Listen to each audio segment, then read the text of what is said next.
All right, so I will go ahead with some of the ones that we have that have been submitted for this particular fireside chat.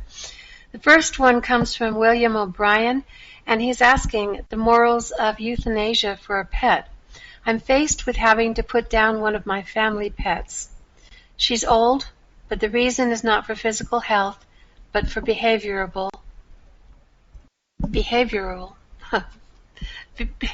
Good luck, Justin. Behavioral stability.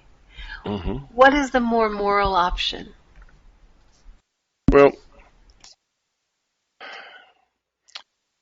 pets deserve our respect just as people do. They are conscious critters. But when a pet becomes dysfunctional, it's a little different than when a person becomes dysfunctional. When a person becomes dysfunctional, there's a lot of other ways for them to regain some of that function. Pets, when they have injuries and problems, nobody fits them with an artificial heart or an artificial leg, or provides counseling services for them, does all that sort of thing. So we treat them a little differently than we do people, because their life is more dependent on themselves. They have to depend on themselves to get around, to feed themselves, to do that sort of thing. And their owners may or may not have the time to do all that for them. If a pet, is disabled, does the owner have the time to feed them? Is the owner willing to do that? So then that becomes part of the moral choice. How much is enough? I'm assuming that this pet, is, like you say, it's behavioral issues, not that it can't keep going on, but it's most pets, when they get older, what they do is they no longer can hold bowel and bladder, so you have those sorts of problems. And is that a point where you do them in, or is that a point where you just clean it up and make their life happy? I'd say that depends on the owner. If the owner cannot do that, let's say the owner has a job and the house is empty all day long, there is no one, you can't find a service, or you can't afford a service to come in and do that for you, or take your pet to a pet daycare and have them take care of it. You don't have the funds to do that. You don't have the ability to stay home. You can't lose your job. Then you have a different choice set. Then you may have to put down a dog that has become unable to take care of itself because you don't have the resources or the time, the ability to do it yourself. That is that's the choice. Now, what if you have something that's just not that way? You could take care of it, but you just don't want to be put to that much trouble. Yeah, okay, I could just do whatever. I could always feed the dog, even though the dog's legs don't work anymore. I could put a food bowl under its chin and it could eat, couldn't move around, wouldn't be very happy because it wouldn't be able to move, but I could continue its life on. If I wanted to, if I take the time to do that, then you also have to consider the dog. What's the dog's quality of life? Is the dog able to enjoy being alive? Is it able to be part of what it values? Or is it just perfectly happy just lying there on the floor, eating and drinking when you put a bowl under its chin? You have to make those choices. And those are similar choices we make for people. People who want to, who would rather die than live in the way they're living. That's a thing that's become more of a legal issue these days. The assisted suicides, where somebody who is in a lot of pain or totally dysfunctioned or just at the end, they'd rather go on. If they're older and their illness is creating huge expenses, they're building up huge debts that maybe their family will have to meet, then, that's a thing that people have to be able to decide. So it's the same as with people, Bill. I think it's, like with people, it's all a single, each instance is a totally new decision. You can't just make a blanket thing. Oh, well, when this happens, then you can do that. Everyone has to be valued according to the value of life to the dog, to the person, and the ability of a system, be the owners or be it the health system or whatever else, to take care of someone.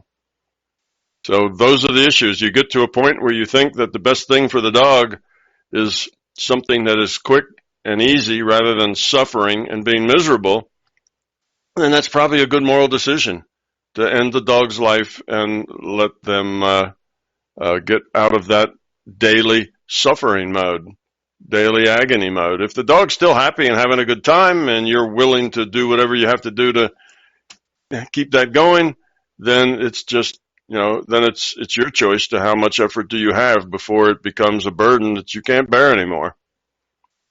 But whatever it is, think about it, do it, whatever your choice is, and be gracious with it. Don't feel guilty about it. That's the worst thing you can do, is come to a decision and then feel guilty. That's probably the worst outcome of all the choices that you have.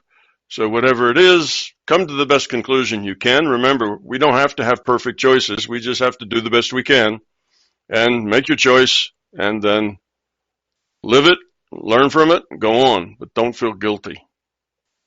It's just a tough choice.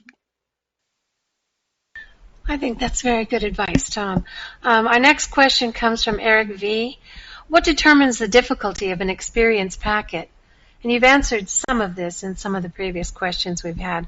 On the one hand, it makes sense to think that that difficulty of an experience packet is determined by the amount of decision space it provides, since as decision space increases, the number of wrong options increases more than the number of right options.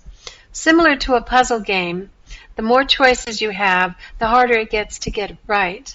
On the other hand, however, it seems that it would require a higher quality of consciousness to be at peace with more limiting circumstances. For example, if I were to end up in prison or get severely handicapped for some reason, that would cause a significant reduction in my decision space. But I feel that would be much more emotionally and psychologically challenging situation to deal with compared to my current situation. In terms of accepting it, being at peace with it, and making the best with it. So it seems a bit of a paradox. Could you please shed some light on this? Well, the light that I can shed is just that it is a very complex issue you bring up. There's many ways to look at it, and depends on what it is you're trying to accomplish.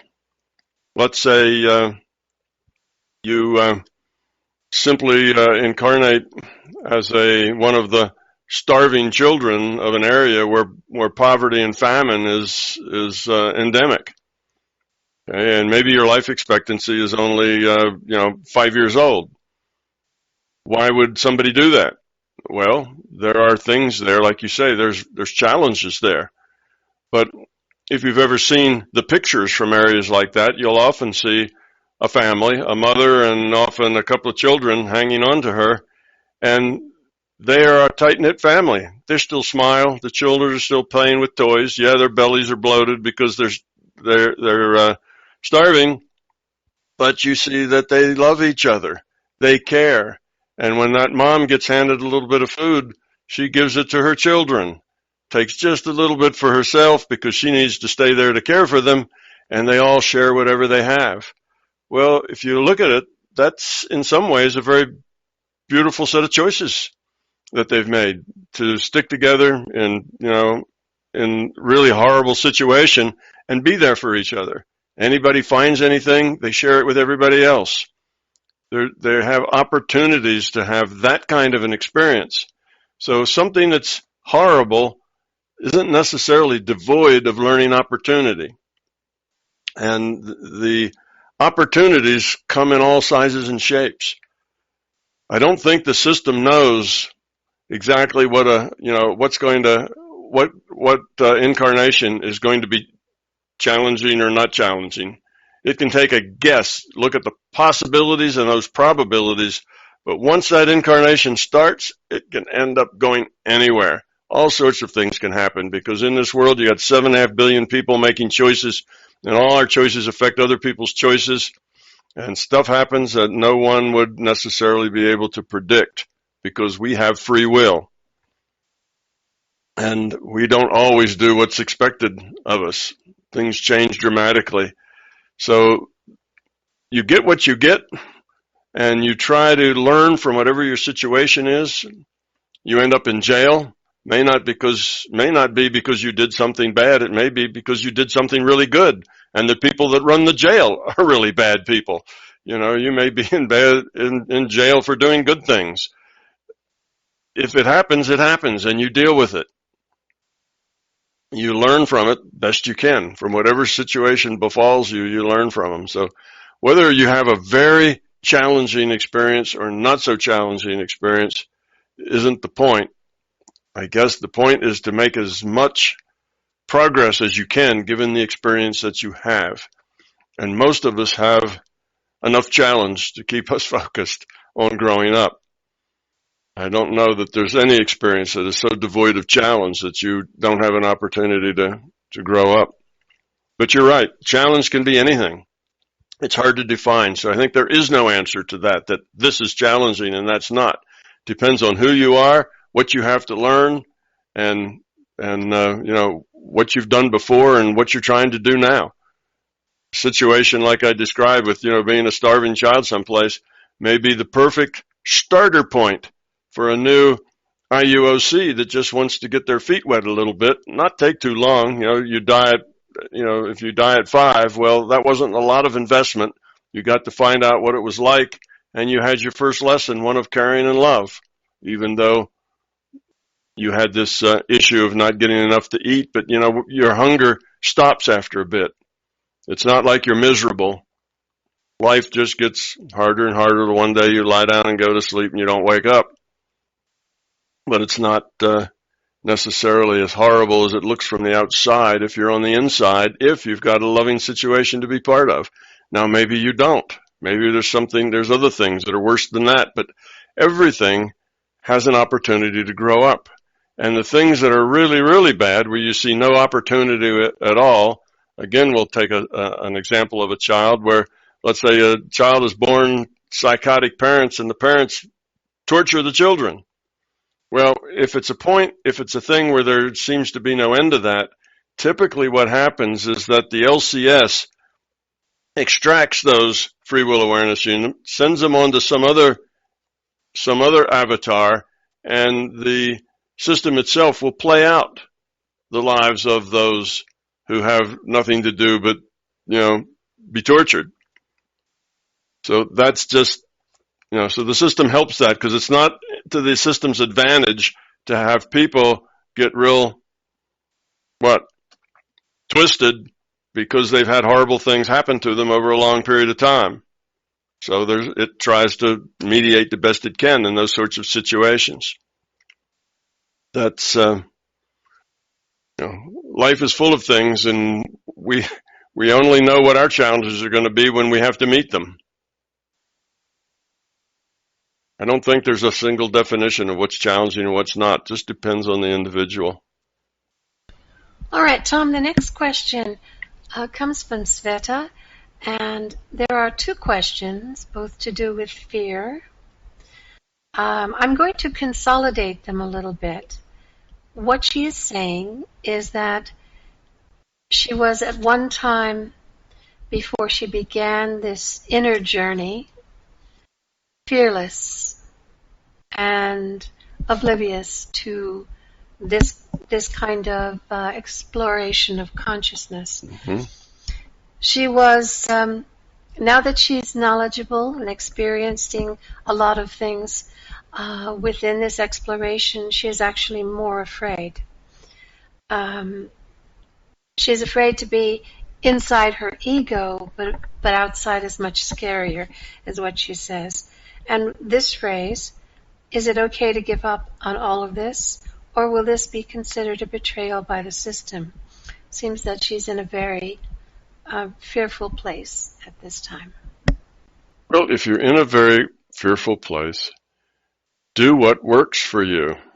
If what works for you right now best is to, yes, give it all up and go back to a place that was better, well, go do that. Give it up, go back to a place that's better, and then maybe you can go forward again after that, or maybe not till the next lifetime. But torturing yourself when you already feel bad is not on anybody's path to growing up. That just tends to get worse and worse and worse. The more you push on something that's broken, the more likely it's going to break more. So if you get to a point like that where you're kind of desperate, then go back to where you weren't so desperate. I don't think that you gained fear in the process of starting on this path. You just found fears that you didn't know you had. When you were oblivious in the previous times, you may have felt like you were happier. Maybe you were a lot younger then too, and your worldview was smaller, and you did not have the perspective that you have now. And when you're in that viewpoint, everything can seem like it's just great, you know. But as you grow up, you get more responsibility and you understand things more, and life gets more difficult in the sense that your choices get harder. Your choices get harder because the consequences get bigger. You know, when you're 3 years old and you do something that's wrong, you make a mistake, there's hardly any consequences at all. You know, somebody pats you on the head and says, "Oh, well, nice try," you know, and don't reach out for that hot thing anymore, and then you're back in the game again, and there's not such a big deal. But when you really make a bad mistake when you're 40 or 50, that bad mistake probably ripples through a whole lot of other people and creates a big problem for you, you know. So you're 5 years old and you get, caught stealing a cookie. It's not such a big consequence. When you're 50 years old and you get stealing from the company's bank account, that may be, 20 years in the slammer. It's a much bigger deal. So life has a way of giving us more and more difficult choices as we grow up, as we get older. Yes, we get more decision space, but we get a lot of tougher choices with bigger consequences too. So go back to where it was comfortable and then start again.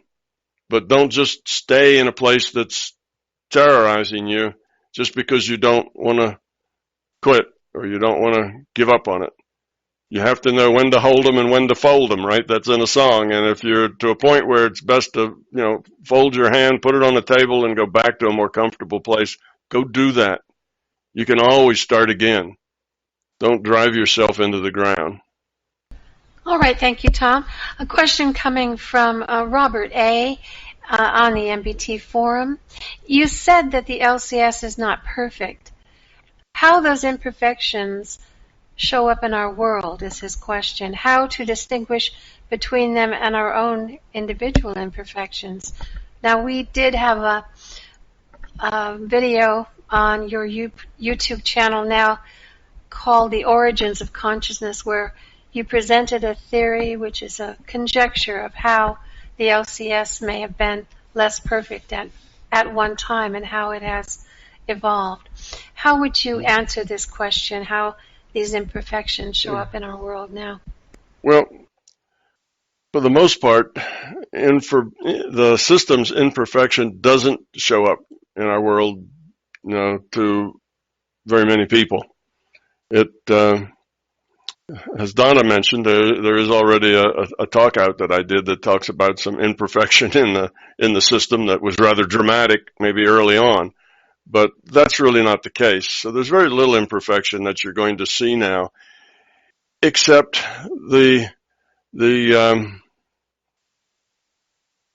well, not even most people will see that. I've seen some imperfections in the system that had to do with violations of rules that were in the system that just went unnoticed.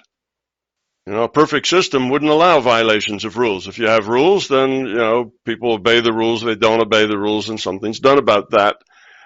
So there's rules, let's say, about entities from one reality frame interfering with a different reality frame. So they're rules. Sometimes that interference takes place and nothing happens. mainly because the system just wasn't paying attention, because it's got a lot of things to pay attention to. It's not perfect. It's not, it's a finite system. It only can do so much. So that's an imperfection that you'd only know if you traveled around a lot in the non-physical. You'd see that. You wouldn't notice it from here, though, likely. So that's just an example, and that doesn't happen often. That's way out there in the margins. That is a very unusual thing. But you have to allow it its imperfection. Otherwise, a perfect system is an impossible system. You can't have systems that are perfect. Perfect systems that can make no errors are not systems that have free will choice. This is a consciousness system. It has free will choice. It doesn't necessarily know about everything that might happen, everything that could happen in its system and everywhere else. So it may make choices or fail to make choices just out of that lack of knowing. So this isn't a deterministic system where everything's known. The system is also a consciousness like us with free will, and it does not know everything because everything hasn't happened yet. That only happens as choices are made. So it can't always be at the right place at the right time because it's just too complicated to keep up with. So there's limitations to what the system can do, to the resources it has, to how much of those resources it's going to be spent doing, looking at the minutia or the details in the game.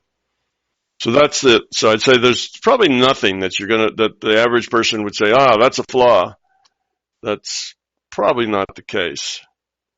A lot of things the system just lets go as they go, but that's not really a flaw. In other words, it lets just things happen the way they happen. And you'd say, well, that's an odd thing to happen, or that shouldn't have happened. And it doesn't plan. The system isn't playing with its pet people down here. The system gives us free will. We interact with each other, and it pretty much just lets that ride however it goes. We need to suffer the consequences of our own choices. But there are times, if it does not show, in other words, the system never shows its hand, that there even is a system, it can go in and make changes, like I just mentioned, putting an IUOC, putting itself in the place of a situation where kids or even adults have no future but to be tortured. Can do that. Keeps that adult from messing up his own consciousness. So there's things it can do that don't show. Nobody would ever notice that as something consciousness did because it's completely unnoticeable. But it does what it can without ever circumventing, I shouldn't say circumventing, without ever overriding our free will choices. Otherwise, it wouldn't be free will. It would be, you're free to do whatever you want as long as it's what I want. And that's not free will. All right. It is a big system. And you mentioned imperfections might not be noticed outside of this reality. Rules could be broken. But if everything is recorded, that could be looked on later. If it was significant enough, it could be looked on, brought up, and dealt with at that point if it was a significant enough break in the rules, I would guess. That is true. That can happen, but that's not the perfect system. The perfect system fixes everything just as it needs fixing. You have to go back and do it later. I wouldn't call that a perfect system. Okay. All right. The next question.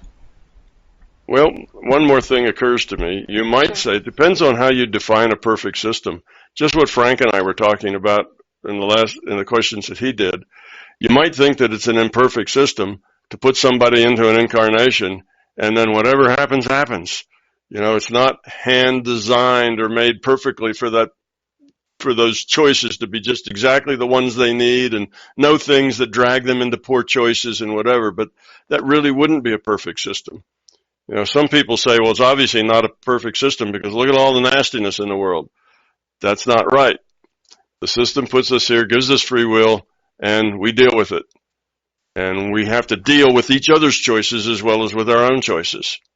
That's the way it works. And That's not a perfect schoolhouse. You probably, the perfect schoolhouse would be if you had a single tutor that sat down with you in your free time and taught you something. That may be the perfect schoolhouse. This is not. This is a schoolhouse that's got a lot of rough and tumble in it, a lot of things to deal with.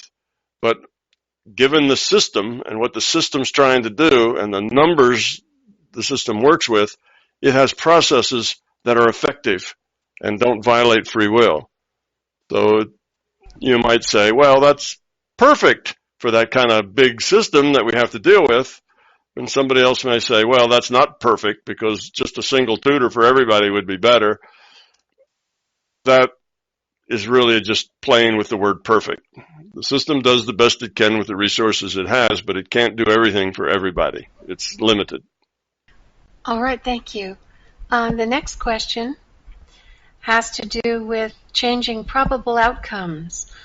I have heard Tom say words to the effect that most people don't have a very focused intent, and so it doesn't have a very powerful effect in terms of changing probable outcomes.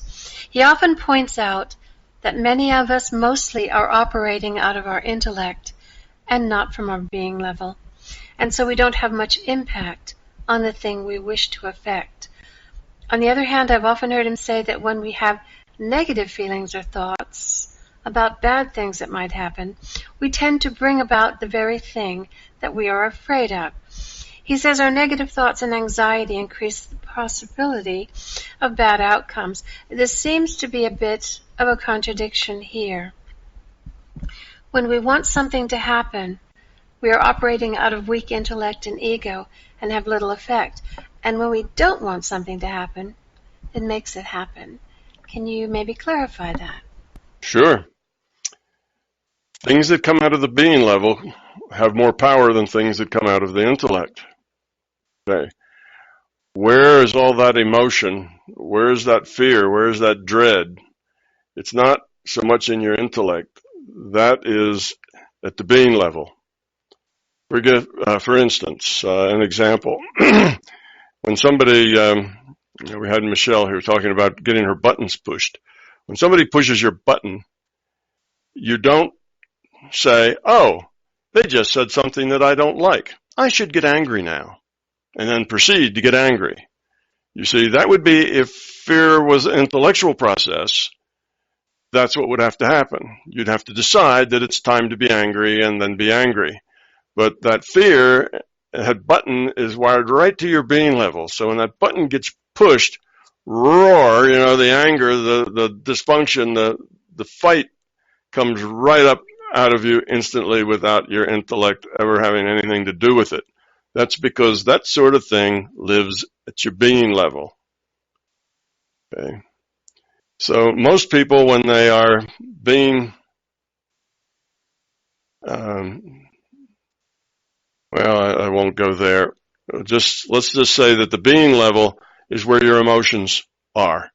You're emotionally at the being level. That's why I tell people, if you want to know how well you're doing, look at your emotions, look at your feelings. Do you feel happy? Do you feel fulfilled? Do you feel that life is great and can't, just waiting for that next challenge to work on? Do you feel that way, or do you feel like, oh, this life is such a burden, it's such a pain, I keep struggling and struggling, but things I want don't happen, and the things I don't want do happen, and it's just a lot of trouble and a lot of effort and a lot of anxiety. Well, that means you've got a lot of fear. If you have all of that feeling that is negative. If you have those feelings that are very positive, then it means you don't have a lot of fear. The feeling space, the emotional space, is at the being level. It's at the core of you. It's what you really are. A lot of fears, you don't even know you have them. They only exist at the being level. That's why those fears are a little more powerful in modifying future probability than the intellect. The intellect's a thought. Oh, I'll throw a penny in the wishing well and make a wish. I wish to find a gold brick, sitting beside my left tire when I get back to the car. Things like that hardly ever work. Wishes generally are very weak.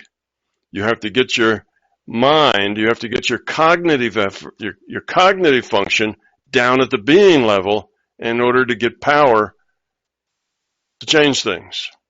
So with the cognitive level down there, the thinking level down at the being level, now you can modify things much better.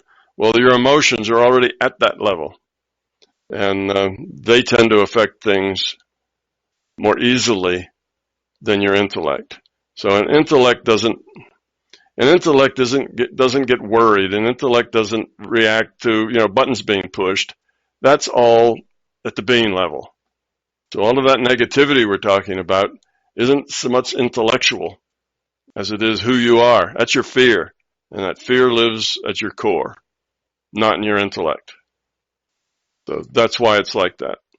It is a little uneven that way, that yes, the things we're afraid of create create those things that we're afraid of much more easily than the things we want. Well, what I want is this, and what I get is what my fear creates. What I want, is what your intellect creates, and we all know that mostly we don't get what we want when it comes out of the intellect. So even if you have a medical problem and somebody diagnoses you and say, well, looks like you have a problem here. Looks like you have a cancer or something. Well, that fear that you get isn't an intellectual fear. Oh, gee, that's not a good thing. Well, that's too bad. That's your intellect talking. That fear you get about that cancer is down here in the gut that says, oh my God, this thing might kill me. And then the fear blossoms up, and that fear is going to make that cancer prognosis more likely to be true or more likely not to go away than your intellect is at, oh, gee, I'm not going to let that get me down. I'm just going to be fine and smile all the way through it. That's not going to help much either, because all that's intellectual. So you need to work at the same level that your fear works, and that's at your core, at your being level. And you need to do that with your cognitive function. All right. Jan adds a question to that. So the more we go into the being level, the more fear we come up with, if there is some. For a long time, he basically had no emotions or mild emotions, and those come back now slowly. So the more we go into the being level, the more we dig up. Sure, the more you go into that being level, the more likely you are to bump into your fears and find your emotions and all that other stuff that's in that being level. That's why many people, when they first learn to meditate, they run into scary stuff. There's a lot of people who started meditation because they thought it was to be a good idea, and then they quit because they kept running into scary stuff. They kept bringing up stuff out of their own fear. And that's because that meditation state is a being level state, not an intellectual state. And when you get in that being level, if you've got ugly things going on, well, those ugly things pop up in front of you when you're in that being level.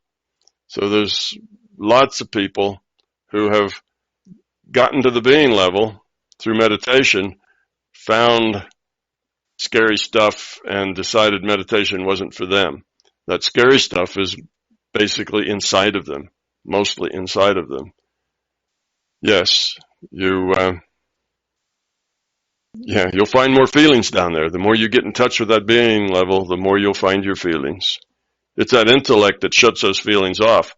Those feelings, they get you in trouble. If you don't have feelings, you never get in trouble. You just got your boat and the rudder. You got hold of the rudder. You can steer it where you want, and your life is just going to go like that. And then eventually you find that your life feels kind of empty and barren, and it isn't much fun anymore because, well, you're just in your boat and you got charge of the rudder. You're going exactly where you want to go, when you want to go there, but that isn't enough to make you happy. That's your intellect controlling your reality. And your intellect can steer the boat all right, but you lose all the richness that belongs to you from being human when you do that. You kind of turn yourself into a robot. You don't have feelings. You don't have emotions. Oh, your life is straight and steady. Everything's under control, but you somehow are missing something. You somehow don't have that satisfaction. There's some other part of you that is crying out for something else, and then that becomes the pain, and then you start, I don't mean gens, but then people go out and they decide to drink, every night after work. They go to a bar and drink because it's that part of them down there that isn't satisfied, that isn't happy, needs to be made quiet again. So they start doing things that distract them from that problem, and then pretty soon even their boat isn't being steered very well anymore, and then the whole thing blows up in their face. So it's a good thing to get into your being level and find out what's down there and deal with it and own it and embrace it. There's a lot of good stuff there. You just have to get rid of the fear first. That's where a lot of that joy is emotion. A lot of that joy and good feelings come out of that being level. If you go through your life with your intellect in charge of everything, that joy is hard to find. Then your life becomes joyous, becomes predictable, becomes manageable, becomes controllable, but it's not joyful. Can I add something to that? Because since then, now I have, if I'm meditating, it goes really quickly now, and then I have like a really, really relaxing feeling here around my chest, and it's like a stream of something that goes through the body if I'm in a good and relaxed state. And that's something I didn't have 2 years or 1 year ago. So yeah, that changed. Yeah. Very good. The next question does have to do with meditation too. From the MBT forum, in season 1, episode 2 of Elementary, Sherlock Holmes hypnotized himself while sitting on a chair with his eyes open by mentally repeating the word amygdala. He said, I hypnotized myself. It's simple, really. The key is repetition. My word, as you may have guessed, is amygdala. What is the difference between self-hypnosis and meditation, especially that many meditation forms use the repetition of a word that means something like Sherlock Holmes did? There is a difference. There is some relationship between the two, but there's a very big difference between them as well. When you're hypnotized, that process is one in which you tend to give over your choices, your choice making, your will, you might say, to the hypnotist, to somebody else. So you get hypnotized, and the hypnotist, takes you back to something that bothered you when you're young and helps heal you for doing those kinds of, by bringing up the things that happened. You can get hypnotized and go back and remember who it was that sat in front of you when you were in, third grade, which you wouldn't be able to pull out of your own memory, but in a hypnotized state, you can pull things like that out of your memory bank that you wouldn't have. But somebody else asked the question. It's the hypnotist that says, go back to third grade, and who was that sitting in front of you? You don't think that. So hypnotism is a point where you give your will, really, your intention away to the hypnotist. And you agree to do that, and if you cooperate with the hypnotist, then they'll put you in a space where it can give you suggestions or tell you things to think about or do or ways to feel, and those will have a major impact on you because you're taking that in at the being level. Okay, so that's hypnotism. And you can hypnotize yourself in a sense that you can put yourself into a state of not thinking, not being aware, or you can do that. You can maybe hypnotize yourself being super aware about a particular thing to where your whole world just focuses down to, the sound of the clock ticking or who comes and goes into the room or something else. So you can focus real tightly, and even self-hypnotism may be a close approximation to just self-focus. You can just focus yourself on a very particular thing. But meditation is different in the sense that the word that you say in hypnosis, you don't really say it. Of course, you think it. And that's not the key. The key is that the word there is a nonsense word that is used to get rid of thoughts. That's its sole purpose. You're supposed to, when you meditate, you're supposed to get rid of thoughts. You don't want any stray thoughts going through your mind. It's to empty your mind. That's the point of meditation. Having an empty mind is not the point of hypnosis. They're just totally different, going different places. And the mantra that you say is a tool for emptying your mind, not a tool for giving you an intent of some sort or to focus you on a particular thing like hypnosis would be. The mantra is just some nonsense thing, some nonsense sound that you have in your mind that you put there in order to keep the thoughts out. Like if your mind is full of the sound of the mantra, then you're not thinking about anything else. And eventually, any good meditator knows, they tell you, let the mantra go. That's the last thing you let go of. You use it until you get to a point where you are, point consciousness floating in the void, and then you let go of the mantra too. It becomes something that takes your attention. The reason it has to be a nonsense sound is if it were not a nonsense sound, if it was something that you knew of, it would create thoughts. If instead of a nonsense sound, it was ham sandwich, then if you kept saying ham sandwich, it would make you think of a ham sandwich. It would make you hungry. It would make you do other things, you see. So it has to be some sound that means nothing to you. And it's helpful if on the end of it, it's got a little ing, ring, ding kind of sound that vibrates, because that just, feels nice. But that's all a mantra is. It's just stuffing your head full of nothing so that you won't have thoughts. To keep your mind on a non-operative sound. It's non-operative because it doesn't mean anything. So you keep your mind on a non-operative sound so that thoughts don't come through your head. That's its only function. And then when you get to a good meditation state where you don't have thoughts, you toss the mantra away because it's no longer useful. Hypnosis is just not like that. Hypnosis has a point. It's usually got a goal. It's usually focusing your mind, and it often gives your will to a hypnotist who tells you what to focus on and what it is you're supposed to see and think. So very different things. Question from Saul on the MBT forum. Have rule sets of various reality frames all developed, i.e. the dream reality rule sets? Do they all have set different kinds of rule sets, and how have they developed? Well, yes, there's different sorts of rule sets. Every virtual reality must have a rule set. In a virtual reality like ours, you start with a rule set, initial conditions, and then the virtual reality evolves. In a system that doesn't need a lot of rules, and a rule set that has just a few rules, it doesn't have to work that way.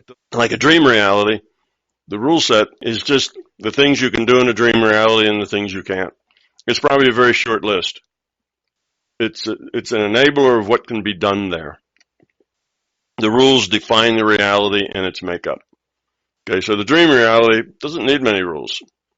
Very few rules to bind, to what do we call it? Define what you can and can't do in a dream reality. Actually, in a dream reality, doing is often not the thing. It's not so much what you do, it's just the choices you make. It's just a place for you to make choices. So all that's really required is a data stream. You need a data stream, and that data stream gives you choices. You interpret it as your reality. It gives you choices, and that's your interaction. So the rule set in the dream reality is really almost nothing. It's information protocols, sending you information, getting information back. That's about all it would amount to. Other than that, it gives you data. You interpret it to a reality, you react to your reality, and you react in ways that have to do with what you've learned here. under this rule set in this reality we call our physical universe.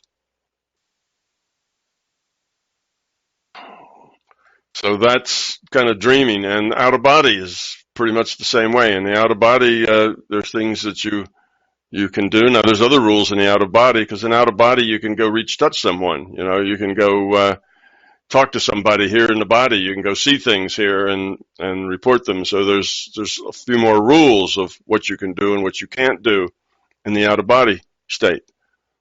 Mostly of what you can't do.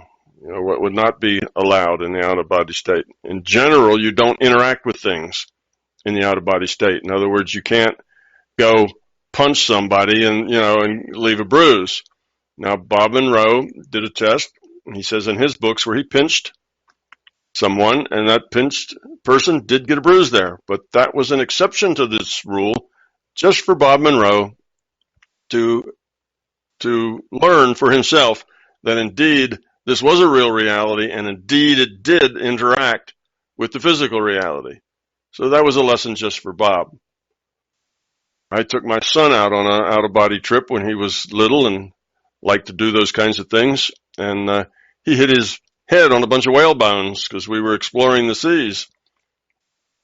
And that was unusual, in that usually you don't interact with matter, you just slip through it. But that was done just to give him that experience. And me the experience as well. But in general, that's a rule that you don't interact with the physical world in a physical way. You interact with it just in an information sense. You're limited to information connection. So, let's see. I don't know where else we want to go with that. Rule sets are just things that define a reality.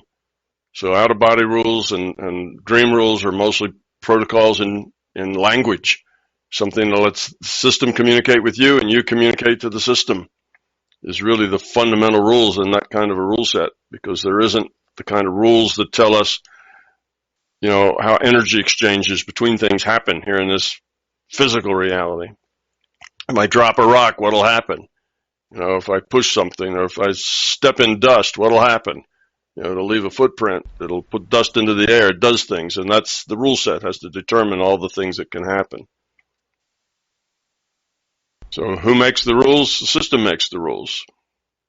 The rules were generated to be evolved with initial conditions like this, or just the rules for communication protocols. The system makes the rules. And the rules are basically made to make the virtual reality useful for whatever its purpose is. The second part to his question, Tom, if the LCS can be nudging us at appropriate times, such as synchronicity, does that mean that the system is constantly following all actions, thoughts, intentions, feelings, etc. of every IUOC? And we touched on this a little bit, but... Yep. No, it doesn't necessarily track everybody. It does track those people who need to be tracked. How do you get the need to be tracked? Well, mostly it's those people who are growing up, those people who are making an effort to make good choices, those people who are trying to decide, is this reality just physical or is it bigger than that? People who are interested in bigger pictures. So because those interested people will learn more if they get a little help, then the system pays a little more attention to them. But, in that reply to Jen's, if you're just in your rowboat with your hand on the rudder, your intellect is in control of everything, and you're controlling yourself completely in this life, then the system isn't going to pay a lot of attention to you there. It's not going to do things to hurt you or to help you or anything else. You're just on your own. Okay, you're in charge. Your intellect is making all the choices and doing all the things, and go have a nice life. It doesn't feel like it needs to butt in unless you are ready to learn, and then that rowboat is liable to hit a rock and something amazing happens to you that's totally outside of this world for its explanation. And then, okay, now you become a searcher. You go to the internet and start looking for things that that might have caused this, and how did that happen, and what's going on, and now you become a seeker. Now the system will kind of work with you. So that's, it doesn't work with everybody just the same. It doesn't track everybody. It's not looking at every move. It doesn't watch you brush your teeth at night. It's that sort of thing. It's when you're doing things that it can be helpful. It likes to be aware of those as you do them. And there's a small percentage of people who are aware enough that it interacts with them daily, even hourly. Most people it interacts with them rather randomly. All right, Tom, another question from the forum on love is the answer. Was there a specific point when you realized that love was the answer? And if so, did you begin to more consciously make loving choices in your life from then on? Or was it more of a refining of how you lived previously, as you seem to be pretty well balanced from the start? It was mostly just refining, where I was before. You don't come to that conclusion just all of a sudden. It's not like, you're out using and abusing people right and left, and then one day you wake up and say, love is the answer. It doesn't work like that. You kind of grow up slowly, and you become, less and less fearful, more and more, love, and that's a very slow process. So by the time you get to the point that you can actually verbalize it in language and say, oh yeah, love, that's what it's all about, you've probably been working on that path already for quite a few years, and it's not a big dramatic change in the way you live your life. At least it wasn't for me. So it didn't hit me all of a sudden like a box of rocks. It just happened very gradually as I grew up. That became obvious that was the driving ethic, the driving force in our evolution, was evolving toward love. And then thinking about that and why that was the case and how did that apply also helped me understand things like, the entropy connection and the larger system breaking apart into multiple pieces of IUOCs, and all the rest of that kind of fell in along with the idea that love is the answer, that love is what you get when you have a low entropy consciousness, and that love, interacting with other people, which means interacting within a social system in ways that are caring and cooperative, optimizes. That's how you get the most out of that social system's resources. Whatever it is your limitations are, you get the most out of it. You optimize through caring and cooperation, not through grabbing and fighting. And kind of coming to that conclusion means that that's really the cornerstone of our life and where we're going and what we're doing. I mean, we're here interacting with people. So that's how we grow up. So it all pulled together pretty much in around the same time when all the pieces of the puzzle started to connect to each other. Tom, do you have a few tips for Carolyn on how you can analyze your own dreams? We've got a couple minutes left. Okay. Dreams are unique in a couple of ways. One is that while you're dreaming, and not lucid dreaming, but just regular dreams, when you're dreaming from the being level. Dreams are not intellectual. When you lucid dream, you bring your intellect into the process. You bring your awareness into the process, let's put it that way. A dream is a being level thing. So what you do in a dream is who you are. That's a good representation of who you really are. A way to work with those dreams, one, if you're interested in dreams and analyzing them, you should always start journaling your dreams. Because if you start writing your dreams down, you will have more dreams, and the dreams will make more sense and become more interesting rather than just kind of silly, fluffy dreams that don't have a lot of content. They will become a lot more meaningful dreams that do have a lot of content because you're paying attention. And once you're paying attention, then the system is going to help you run into content that you're going to find useful. So you will get more content if you journal and start paying attention to your dreams. But your dreams are all given to you in metaphor. They're all metaphorical. So you can't take them literally. Well, I was in a dream, and my brother and my mother were in the dream also, and they did this and that. It may not be your mother and your brother, may not be about them at all.